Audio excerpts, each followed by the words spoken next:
The two clarified that they are running as independent candidates in next year's senatorial elections.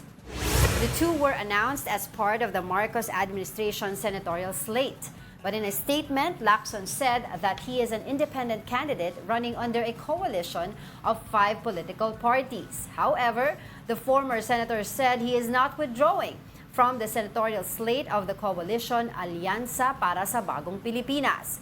But for Senator Marcos, she stood firm on her choice to campaign alone for her re-election bid.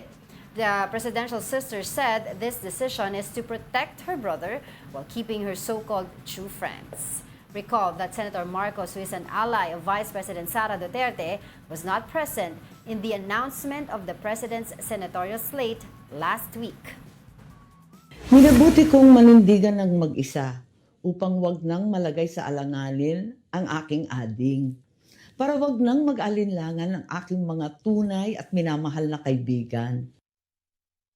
Over the weekend din na-release yan eh. Kaya pala wala siya nung... di ba nagbibiro si PBBM na nauna daw nag-campaign? Oh, yan excited siya. Pero ako di naman ako naniwala dun eh. Masipag si ate, di ba? Sabi niya parang nangampanya ng maaga. Pero ang nagulat ako kay Senator Ping na kinaklarify niya, independent, pero he was at the launching party.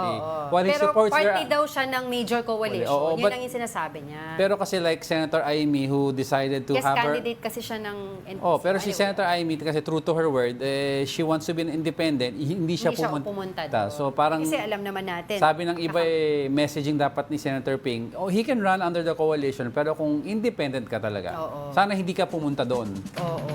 Kaya I think, ito na, naging mas klaro na kasi during nung announcement nung Friday na yan, marami mga nagtatanong, sigurado ba na pupunta si Senator Amy Marcos na hindi nga siya pumunta? Ano ba yung reason? So that sends us a strong message na wala siya doon talaga. So talagang... And she came out with the video. Kasi di ba may mga political analysts yung sasabi, naku parang namamangka sa dalawang ilog to si Senator Amy Marcos. True to her words, Senator Amy. Diba? So nung over the weekend, nagpalabas siya ng ganyang statement. Diba? Tapos ito naman, si Senator Ping Lacson, kailangan niyang linawin because ang dami rin nagtanong, teka, talaga bang under Marcos administration? Unity team, panibagong unity team ta. Naku. Marami pa tayong pag-uusapan. I'm sure marami rin po kayong mga comments, reaction tungkol dito sa mga senatorial slate na to dahil tomorrow, filing na po ng Certificate of Candidacy. Abangan po natin yan.